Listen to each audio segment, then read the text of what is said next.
Bapa di surga, terima kasih Tuhan buat hadirat-Mu Tuhan.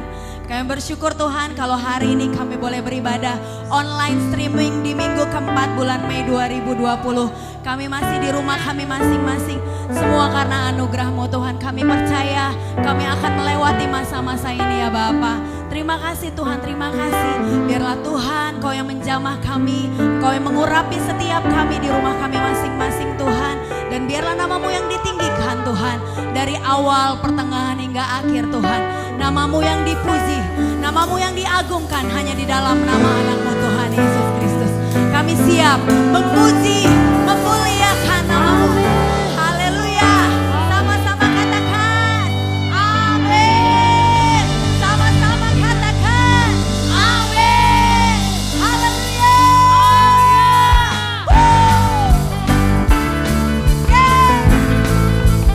Katakan kiri kanan dulu. Kau diberkati Tuhan luar biasa.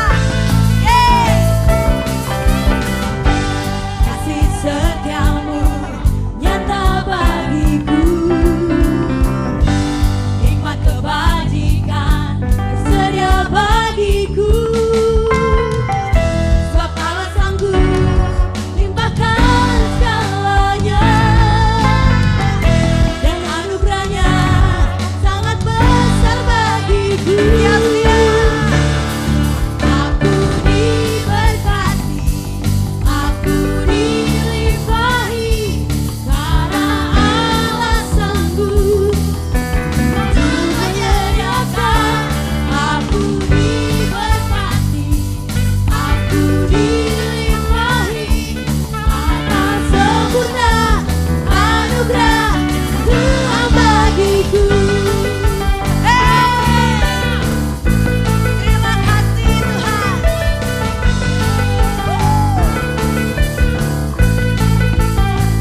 Shalom para messenger Pentakosta ketiga.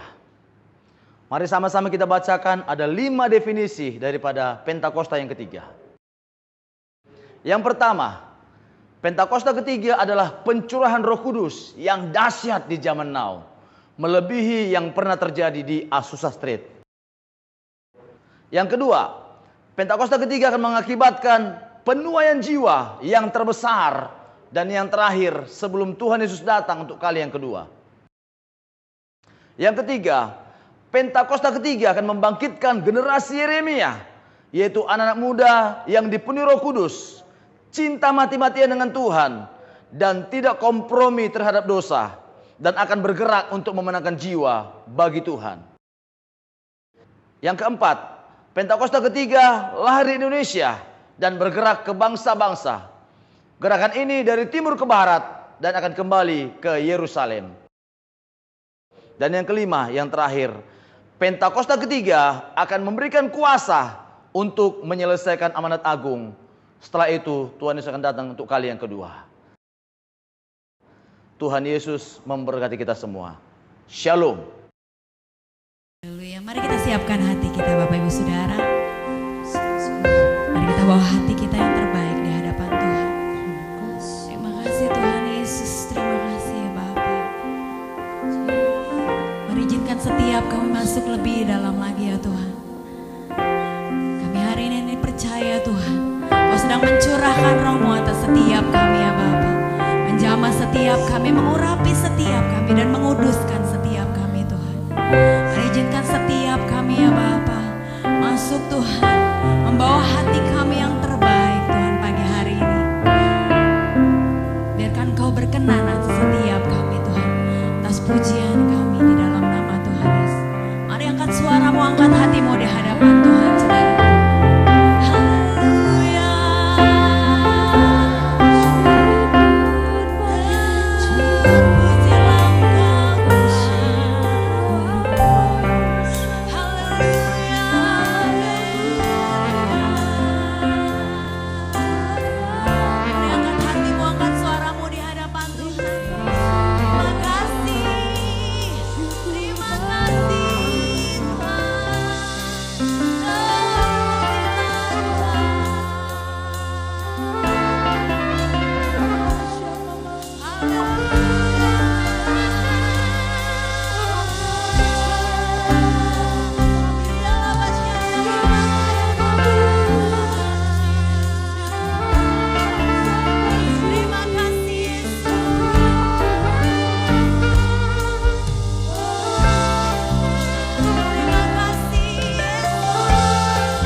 Shalom. Kesempatan kali ini kita akan membahas mengenai meneduhkan badai bagian yang kedua. Dalam hal menghadapi sakit penyakit dan wabah seperti COVID-19, bagaimana GBI sebagai gereja Pentakosta memahami kesembuhan ilahi?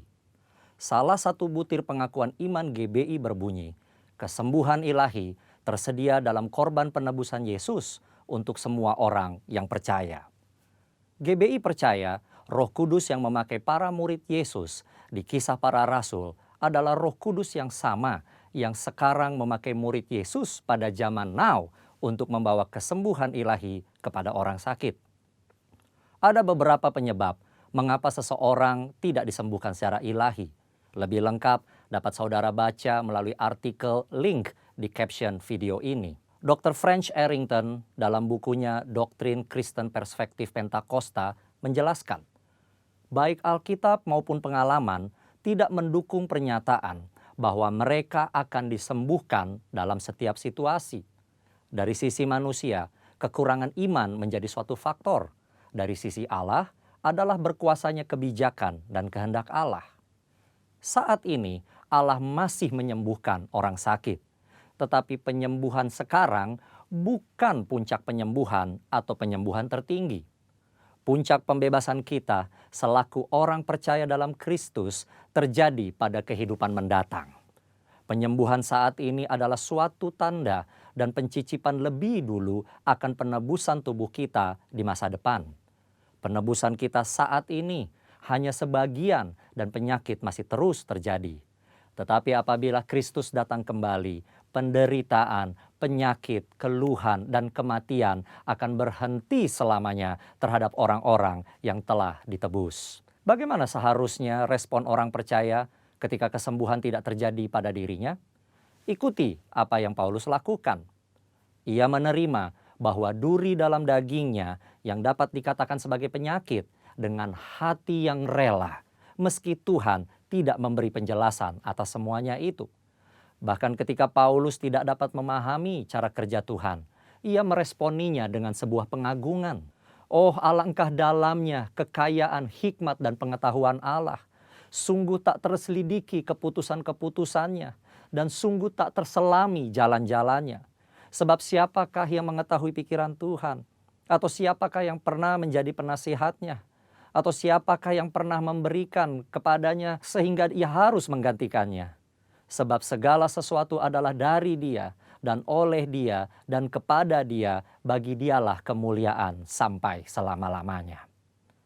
Ketidakmengertian kita akan pikiran Allah justru membuat kita lebih dalam menyembahnya.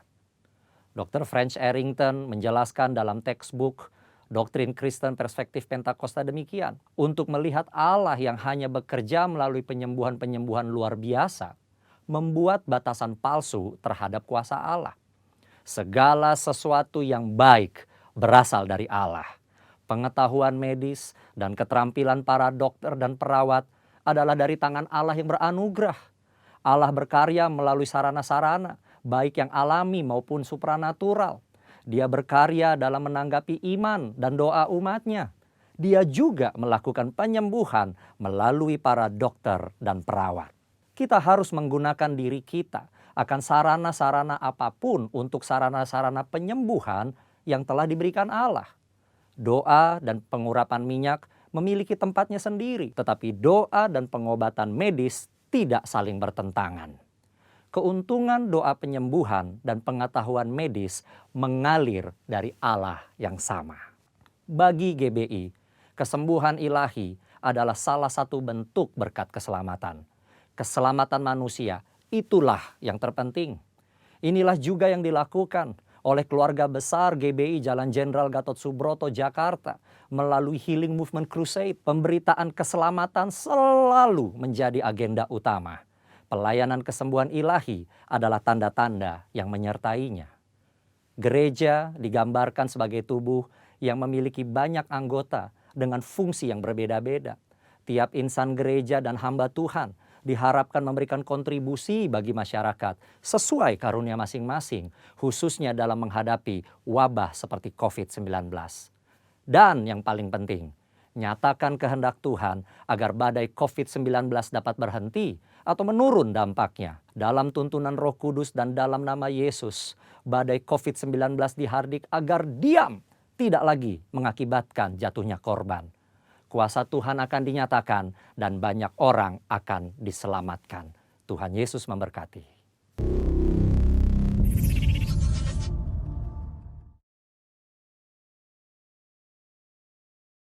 Kita berdoa. Bapa kami di surga, kami berdoa Tuhan untuk kami semua yang akan mendengarkan firman-Mu. Tuhan menolong kami semuanya dalam mendengarkan firman-Mu pada hari ini. Kami berdoa urapan Tuhan turun atas kami, pendengaran Tuhan turun atas kami, telinga seorang murid Engkau berikan kepada kami saat kami mendengarkan firman-Mu, supaya firman-Mu kami dapat dengar dengan begitu jelas, kami mengerti dan kami melakukannya dalam kehidupan kami hari lepas hari. Terima kasih Tuhan, terima kasih. Dalam nama Yesus kami sudah berdoa. Haleluya. Amin. Ya, saudara yang kasih Tuhan oleh Tuhan, firman Tuhan hari ini saya akan baca dari 2 Raja-Raja 20 dan juga 2 Raja-Raja 18. Itu firman Tuhan yang akan kita bahas. Tapi yang saya akan bacakan hari ini pertama-tama adalah ayat yang kelima. Dikatakan, baliklah dan katakanlah kepada Hizkia raja umatku, beginilah firman Tuhan Allah Daud, bapa leluhurmu, telah ku dengar doamu dan telah ku lihat air matamu.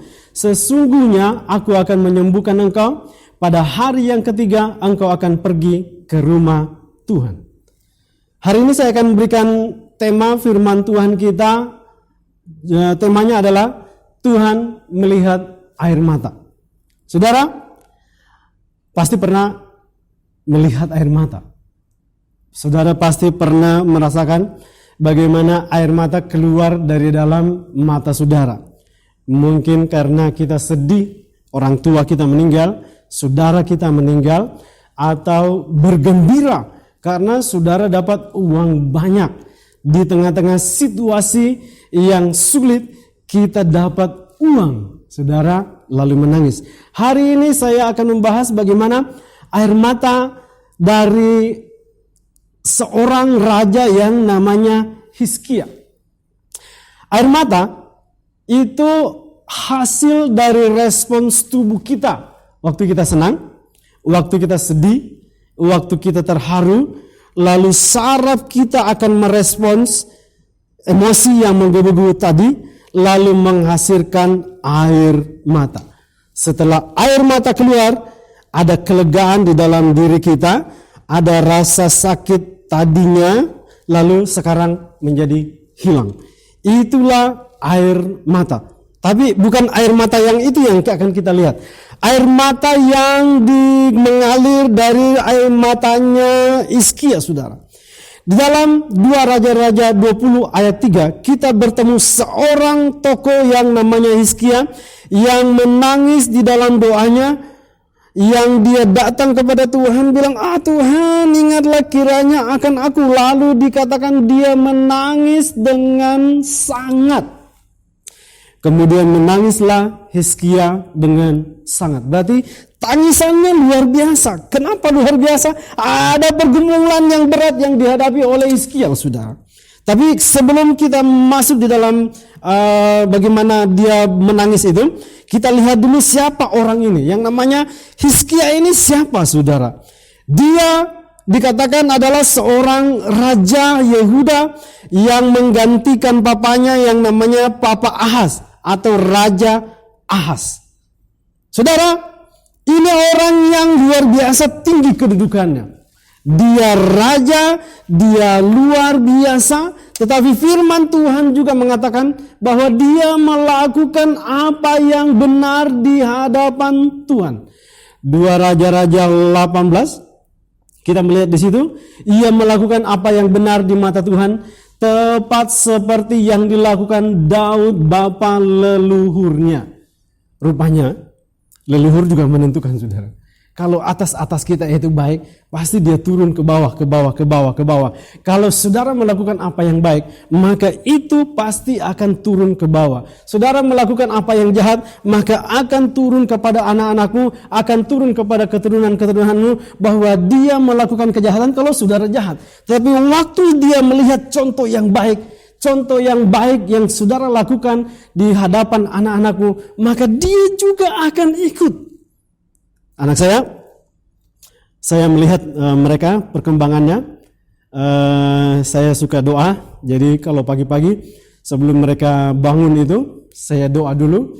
Lalu kalau saya dengar tempat tidurnya sudah bunyi-bunyi, itu berarti tanda sudah bangun. Lalu semestinya doa saya sudah mau amin. Tapi karena saya mau memperlihatkan kepada anak saya bahwa saya berdoa, maka saya tambahin lagi, saudara. Saya tambahin 2-3 menit sampai langkah itu lewat di depan saya.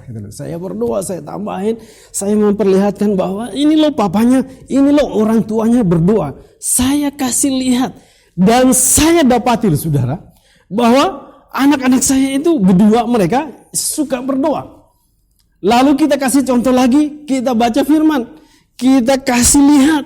Saya buka-buka Alkitab. Lalu saya sekolah pendeta, jadi ada yang namanya buku tafsiran. Saya buka-buka, lalu dia juga membuka buku tafsiran saya, saudara. Haleluya. Jadi apa yang dilakukan oleh orang tua, apa yang benar yang dilakukan oleh kita sebagai orang tua, pasti akan turun kepada anak-anaknya. Ini bapa leluhurnya Daud yang melakukan kebenaran di hadapan Tuhan, turun kepada cucunya yang namanya Hizkia. Raja Hizkia ini melakukan apa yang benar di hadapan Tuhan. Yang berikut, ayat 4 dikatakan, dialah yang menjauhkan bukit-bukit pengorbanan dan yang menemukan tugu-tugu berhala dan yang menebang tiang-tiang berhala dan yang menghancurkan ular tembaga yang dibuat Musa, sebab sampai pada masa itu orang Israel memang masih membakar korban bagi ular itu yang namanya disebut Nehustan.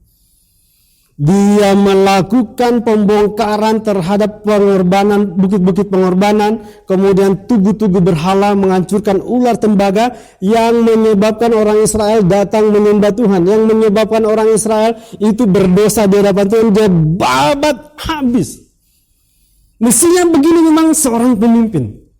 Dan memang pada waktu itu raja, ya memang raja sampai sekarang juga dia memberikan pengaruh, saudara. Kalau seorang pemimpin melakukan hal yang baik, dia membabat hal-hal yang tidak baik, maka rakyatnya akan baik. Pada waktu itu rakyatnya datang kepada Tuhan. Inilah yang dikerjakan oleh yang namanya Raja Hizkia. Ayat 5. Ia percaya kepada Tuhan Allah Israel, dan di antara semua raja-raja Yehuda, baik yang sesudah dia maupun yang sebelumnya, tidak ada lagi yang sama seperti dia. Tingkat kepercayaannya, raja sebelumnya, raja sesudahnya, enggak ada lagi yang seperti dia. Bahwa dia percaya sungguh-sungguh kepada Tuhan. Dia sungguh-sungguh taat kepada Tuhan. Dia melakukan firman-Nya dengan baik. Dia sungguh taat melakukan, dia baca, dia renungkan, lalu dia aplikasikan, dia kasih tahu kepada orang lain. Ini loh firman Tuhan. Ini Raja Hizkia. Kemudian ayat 6 dikatakan, ia berpaut kepada Tuhan, tidak menyimpang daripada mengikuti dia, dan ia berpegang pada perintah-perintah Tuhan yang telah diperintahkannya kepada Musa. Kata berpaut menekankan keintiman, saudara. Menekankan keakraban. Dalam Alkitab yang lain, bahasa kalimat yang lain dalam firman Tuhan, dikatakan bergaul karib, bergaul akrab dengan Tuhan. Itulah yang berhubungan dengan kata berpaut.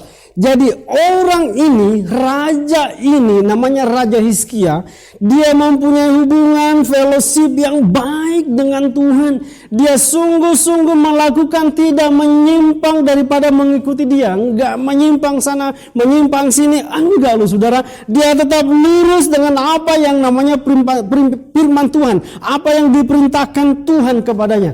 Dia melakukannya, berpaut kepada Tuhan. 2 Tawarik 31 ayat 21 mengatakan, dia ikut pelayanan, mengatur dan menata keuangan dan pelayanan para imam dan orang Lewi. Raja ini dia ikut pelayanan. Raja ini menjadi orang yang ada di dalam gereja, ikut membantu nabi, membantu pendeta. Dia ikut melayani orang. Saudara, waktu kita ada di dalam Tuhan, pada tingkat tertentu, mungkin pertama-tama saudara bertobat, step pertama, lalu meningkat lagi, saudara harus jadi pelayan Tuhan. Paling tidak majelis kah, pengerja kah, atau orang yang berdoa di gereja, saudara harus pada step itu. Atau kalau Tuhan mau lagi, Tuhan panggil saudara menjadi full timer hamba Tuhan, bisa.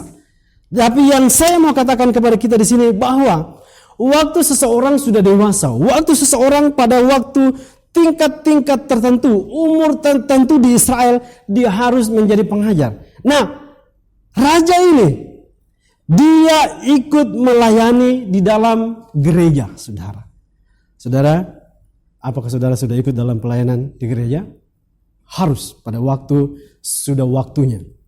Nah, saudara, raja ini yang begitu baik, yang begitu luar biasa ini, di dalam 2 Raja-Raja 20 dikatakan pada hari-hari itu Hizkia jatuh sakit dan hampir mati, lalu datanglah Nabi Yesaya bin Amos dan berkata kepadanya, beginilah firman Tuhan, sampaikanlah pesan terakhir kepada keluargamu, sebab engkau akan mati, tidak akan sembuh lagi. Loh, saudara, dia sakit, lalu hamba Tuhan, pendeta datang, di mana pendeta datang ini sudah membawa firman Tuhan, sudah membawa pesan daripada Tuhan untuk disampaikan kepada Hizkia, bahwa Hizkia, engkau akan mati. Udah sampaikan kata-kata terakhir kepada keluargamu, Dek, Kak, Mama, Papa, saya sudah mau mati. Nah, gitu mungkin. Saya sudah mau pergi, bukan mati kali ya.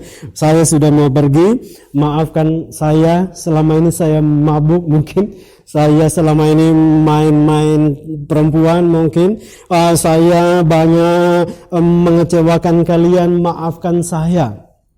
Harusnya sih dari jauh-jauh hari bertobat, saudara. Tapi nggak apa-apa, ada kesempatan. Kata-kata terakhir artinya Hizkia ini memang sudah mau mati, 99,9% dia sudah mau mati. Karena pesannya dari Tuhan jelas.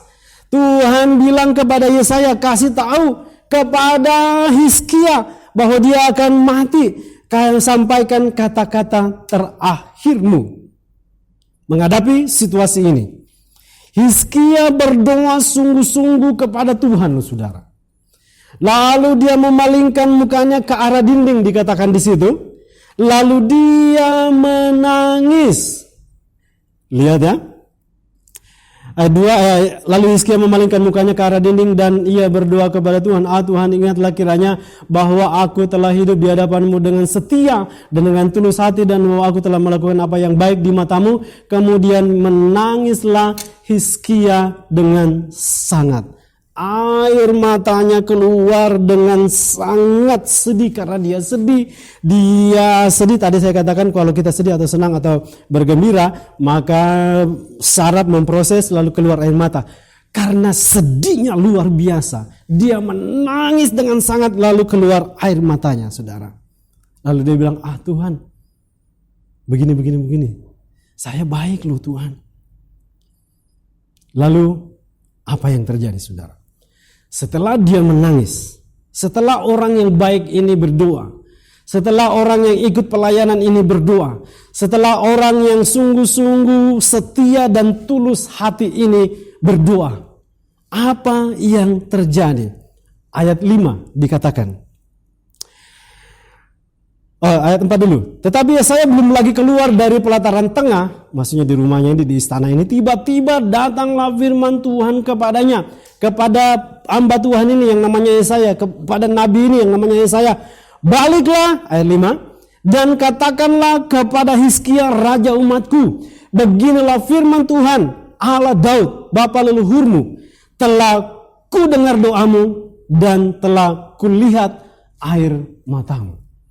Doanya sudah didengarkan, saudara. Dan Tuhan juga melihat air mata kita. Air matanya si Hizkia yang keluar dengan sangat, yang memohon dengan sangat, yang sungguh-sungguh berharap dengan sangat kepada Tuhan. Tuhan, tolong saya. Masa saya mau mati ini Tuhan? Saya mau mati. Padahal saya pelayanan loh Tuhan. Saya ikut di gereja loh Tuhan. Saya mendoakan orang loh Tuhan. Saya menuntun nenek-nenek naik tangga loh Tuhan. Saya ikut pelayanan jadi aser, jadi penerima tamu di gereja loh Tuhan. Saya melakukan itu. Lalu Tuhan bilang, telah ku dengar doamu, telah kulihat air matamu, engkau akan sembuh. Mungkin ada di antara saudara dan saudara semua yang menonton pada hari ini, jemaat kita semuanya, ada yang dalam situasi seperti ini. Engkau menangis di hadapan Tuhan, engkau memohon kepada Tuhan dengan sangat atas masalah yang engkau hadapi. Engkau mungkin tidak ada pekerjaan karena hari-hari ini kita kan sedang susah semuanya. Tidak ada lagi beras Tuhan. Anak saya mau makan Tuhan. Apa yang harus dimakan Tuhan? Kita menangis, kita mengeluarkan air mata. Lalu saudara berdoa kepada Tuhan, Tuhan. Pasti Tuhan akan menolong saudara. Tetapi saudara harus mempunyai kriteria yang dimiliki oleh Hizkia tadi. Bahwa saudara harus hidup benar di hadapan Tuhan. Saudara setia, saudara tulus hati, pelayanan sungguh-sungguh. Tidak ada maksud apa-apa di dalam pelayanan, mencari nama, mencari uang, mencari apa-apa, enggak ada. Dan saudara akan disembuhkan oleh Tuhan. Saudara akan ditolong oleh Tuhan. Ayat 6. Mengenai Hizkia ini, Tuhan bilang, aku akan memperpanjang hidupmu 15 tahun lagi, dan aku akan melepaskan engkau dan kota ini dari tangan Raja Asyur. Aku akan memegari kota ini oleh karena aku dan oleh karena Daud hambaku. Udah mau mati, tapi ditambah bonus 15 tahun lagi saudara. Orang kalau penyakit akut sudah stadium tinggi 4 misalnya, kalau dia ditambahin 2, 3, 4, 5 bulan saja umurnya, itu dia senang luar biasa. Tetapi ini Raja Hizkia ini ditambahin 15 tahun lagi umurnya saudara. Luar biasa ya. 15 tahun kali 365 hari. Banyak loh sudah. Mungkin sekitar 4.500an hari ya. Banyak tambahannya. Kemudian Tuhan katakan lagi bahwa aku akan melepaskan engkau dari tangan Raja Asyur, di mana Asyur pada waktu itu menjajah Israel. Mereka ini sungguh susah. Waktu itu Raja Asyur sering datang menekan orang Israel, mengintimidasi orang Israel bahwa engkau tidak bisa apa-apa.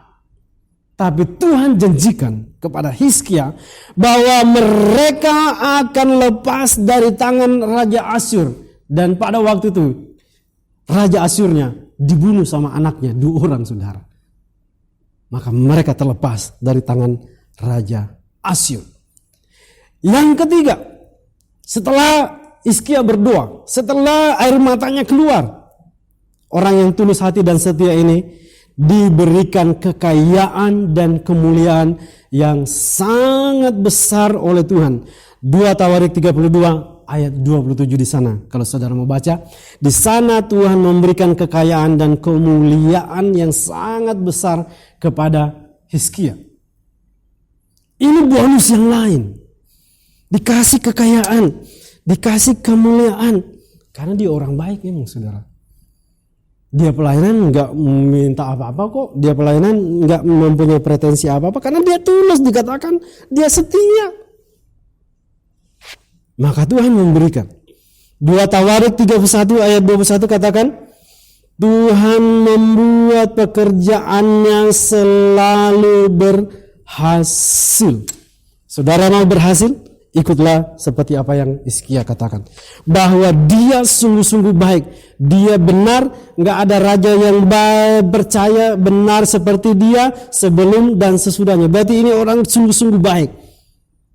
Saudara, apapun yang menjadi pergumulanmu hari-hari ini, ingatlah, Tuhan melihat air matamu yang tertumpah di dalam doa-doamu. Mungkin engkau mengatakan, Pak Pendeta, air mata saya sudah habis karena berdoa, menangis, sudah enggak ada. Tetapi waktu saudara terus berdoa kepada Tuhan, terus melakukan apa yang Tuhan mau, satu saat nanti akan sampai pada tingkat bahwa engkau merasakan waktu kita doa sungguh-sungguh, saudara. Kalau kita doa sungguh-sungguh, kita merasakan ada titik tertentu di sana di mana kita sudah punya keyakinan bahwa doa kita akan dijawab. Itulah tandanya bahwa saudara akan dijawab oleh Tuhan. Jadi jangan kemana-mana, tetap stay di dalam doamu, tetap engkau percaya kepada Tuhanmu bahwa Dia akan menolong saudara dan saya. Saya tutup dengan satu kesaksian. Kami orang Toraja, kalau ada saudara kita meninggal, maka orang-orang tertentu dalam satu keluarga itu mempunyai kewajiban tertentu juga. Nah, kakak saya ini, dia bawa saya waktu saya masih kecil, dia nomor 1, lalu saya dibiayai untuk sekolah, saya tinggal di rumahnya. Kemudian dia meninggal, jadi sayalah orang yang paling bertanggung jawab untuk memotongkan dia korban. Saudara, korbannya adalah kerbau. Orang Toraja itu yang dipotong waktu seseorang meninggal untuk makan orang-orang, untuk orang-orang yang datang. Sebenarnya sih pada waktu itu binatang dipotong untuk dia naik ke surga. Nah, dia naik binatang itu. Tetapi setelah kita jadi orang Kristen, itu dirubah bahwa itu untuk makan orang-orang. Tetapi sebenarnya adatnya begitu, bahwa kita potong itu untuk dia naik kendaraan ke surga ceritanya. Tapi setelah Kristen, bahwa binatang itu dipotong untuk orang-orang yang datang. Nah, saya punya kewajiban untuk kakak saya ini, saudara, di mana saya harus memotong kerbau, dan itu harganya mahal, saudara. Saya nggak punya uang. Saya nggak punya uang untuk membayar kerbau itu. Saudara tahu, searching di internet, di Google, saudara tahu harganya berapa. Saya nggak punya uang. Tapi saya berdoa kepada Tuhan, Tuhan tolong, saya mempunyai kewajiban untuk kerbau ini, Tuhan tolong saya. Kakak saya sudah mendesak, keluarga sudah mendesak, mana kerbaunya? Lalu ditangani, oke, ada kerbau, kita pinjam dulu. Dipotong kerbaunya. Lalu ada waktu tertentu di mana saya harus bayar, dikasih jangka waktu pembayaran. Tiba lagi waktunya, saya doa lagi, Tuhan 3 hari lagi nggak ada, 2 hari lagi nggak ada, 1 hari lagi nggak ada. Tapi satu waktu titik tertentu saya merasa yakin, Tuhan, habis air mata saya, saudara. Tapi saya merasa bahwa itu akan dibayar. Dan saya dapat telepon dari sepupu saya, Nes, itu kerbaunya sudah lunas. Puji Tuhan. Tanpa saya mengeluarkan sepeser pun, saudara. Tuhan melihat air mata saya. Yang saya tumpahkan, Tuhan melihat air mata saya. Bahwa saya percaya kepada Tuhan. Saya sungguh-sungguh melayani. Saya sungguh-sungguh hidup di hadapan Tuhan. Dan Tuhan jawab saya, saudara. Dia melunasi semuanya karena dia melihat air mata saya yang tertumpah di hadapan Tuhan. Itulah firman Tuhan hari ini. Semoga menjadi berkat bagi kita semuanya. Mari kita berdoa. Terima kasih Tuhan untuk firman-Mu hari ini yang sudah kami dengarkan. Engkau berkati Tuhan. Engkau memberkati anak-anak-Mu yang sedang berdoa, yang sedang menangis, mungkin sudah beberapa kali berdoa, datang menangis di hadapan Tuhan. Engkau melihat air mata mereka. Maka kami yakin bahwa satu titik tertentu nanti pada kairosnya Tuhan, Tuhan akan menolong anak-anak-Mu semua, Tuhan menolong kami semuanya, dan Tuhan menjawab semua pergumulan kami, semua masalah-masalah kami, karena Engkau mengasihi kami semua. Terima kasih Tuhan, dalam nama Yesus kami sudah berdoa. Haleluya, haleluya. Amin. Mari kita satukan hati kita Bapak Ibu Saudara, kita masuk dalam doa syafaat. Bapak terima kasih buat hari ini, kalau kami boleh diberkati Tuhan, kami boleh mendengarkan firman-Mu Tuhan yang dibagikan oleh Bapak Pendeta Yohanes Tamu. Biarlah Tuhan dahsyat lagi hamba-Mu ini Tuhan. Berkati hamba-Mu beserta istri hamba-Mu dan keluarga Tuhan. Diberkati Tuhan berlimpah-limpah. Pakai lebih dahsyat lagi Tuhan melakukan pekerjaan-pekerjaan-Mu di muka bumi ini Tuhan. Terima kasih Bapa, terima kasih Yesus. Kami juga tidak lupa berdoa Tuhan buat gembala pembina kami Bapa, Pendeta Insinyur Niko Nyotora Harjo beserta istri. Biar Tuhan memberkati gembala kami ini berlimpah-limpah Tuhan. Hikmat dari surga turun dalam nama Tuhan Yesus. Kami juga berdoa buat keempat wakil gembala Tuhan.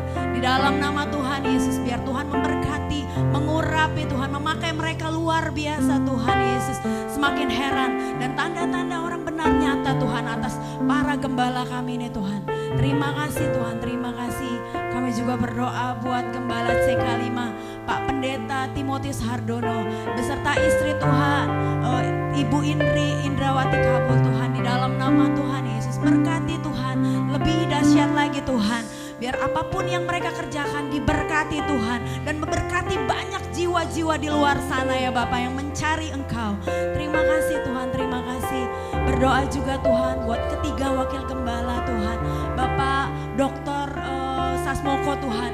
Bapak Antonius Tony Tuhan. Bapak Pendeta Haryo Tuhan di dalam nama Yesus. Beserta keluarga Tuhan. Tuhan memberkati mereka berlimpah-limpah berkat Tuhan. Terima kasih Bapak, terima kasih atas keberadaan mereka Tuhan. Di dalam nama Tuhan Yesus. Kami juga berdoa Tuhan buat para jemaat Tuhan yang mungkin saat ini Tuhan kami masih beribadah di rumah. Kami tetap mengucap syukur Tuhan. Kami katakan Tuhan Yesus baik Tuhan. Kami percaya kami akan melewati masa-masa indah ini Tuhan. Dan kami yakin dan percaya kemuliaan Tuhan akan dinyatakan di muka bumi ini Tuhan. Terima kasih Tuhan, terima kasih. Kami juga berdoa Tuhan buat Indonesia ya Bapak. Buat Indonesia Tuhan. Kami percaya Tuhan Indonesia di hati-Mu Tuhan. Kami yakin dan sungguh-sungguh percaya Tuhan. Kemuliaan Tuhan akan dinyatakan Tuhan. Melalui hamba-hamba-Mu, melalui kami Tuhan. Dan kami percaya Tuhan Yesus. Pengerjaan-Mu Tuhan semakin dinyatakan di atas bumi ini Tuhan. Di dalam nama Tuhan Yesus. Terima kasih, terima kasih. Kau juga Tuhan memberkati pemerintahan yang ada di Indonesia Tuhan. Dari yang tertinggi sampai yang terendah Tuhan. Biar roh yang takut akan Tuhan ada pada setiap mereka Tuhan. Dan apapun kebijakan-kebijakan yang keluar Tuhan. Hanya daripada-Mu Tuhan. Terima kasih. Kami percaya pemulihan terjadi di dalam nama Tuhan Yesus. Terima kasih Tuhan. Kami juga berdoa buat para medis Tuhan. Yang saat ini sedang berjuang Tuhan. Di dalam nama Tuhan Yesus. Tuhan yang tutup bungkus Tuhan. Para dokter, para medis, semua tenaga Tuhan. Yang berjerih lelah Tuhan. Yang mengobati setiap pasien-pasien di dalam nama Tuhan Yesus. Ada kesembuhan Tuhan buat para pasien. Ada pemulihan ya Bapa di dalam nama Tuhan Yesus. Terima kasih Tuhan. Kami yakin dan percaya dengan iman kami Tuhan. Kami katakan COVID-19, resesi ekonomi di dalam nama Tuhan Yesus. Diam dan tenanglah di dalam nama Tuhan Yesus. Terima kasih Tuhan, terima kasih Yesus. Kami percaya Tuhan, tidak lama lagi Tuhan kami akan berkumpul. Jemaat-jemaat-Mu akan berkumpul Tuhan di rumah-Mu. Kami akan melakukan ibadah seperti biasa Tuhan. Kami akan bersatu hati. Kami akan bersuka cita bersama-sama merayakan Tuhan. Kebaikan-Mu, kemuliaan-Mu dinyatakan. Terima kasih Yesus, terima kasih. Kami terus bersyukur Tuhan. Kami percaya dengan sungguh Tuhan. Pemulihan terjadi. Pemulihan terus terjadi. Bahkan kemenangan Tuhan akan Tuhan nyatakan Tuhan di dalam nama Tuhan Yesus. Makasih Bapak, terima kasih. Kami juga berdoa Tuhan buat para pekerja-Mu, pelayan-Mu Tuhan hari ini. Yang sudah berjerih lelah Tuhan. Kami katakan kami mengasihi Tuhan di atas segala-galanya. Kami percaya upah dan berkat Tuhan sediakan bagi setiap kami. Terima kasih Bapak buat ibadah hari ini. Kami menikmati berkat Tuhan. Kami menikmati hadirat Tuhan. Dari awal, pertengahan hingga akhir. Tuhan hadir di rumah kami. Tuhan terima kasih. Atmosfer surga ada di rumah kami. Terima kasih Yesus, terima kasih. Dan saat ini Tuhan kami mau tutup ibadah kami. Biar terus Tuhan nama-Mu dinyatakan di muka bumi ini Tuhan. Di dalam nama Tuhan Yesus.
Mari kita berdoa. Berkat-berkat daripada Allah Bapa di dalam anaknya Tuhan Yesus Kristus dan persekutuan dengan Roh-Nya yang kudus akan menyertai saudara dan saya mulai hari ini sampai Dia datang di awan-awan yang permai. Yang percaya katakan amin. Selamat hari Minggu, Tuhan Yesus memberkati.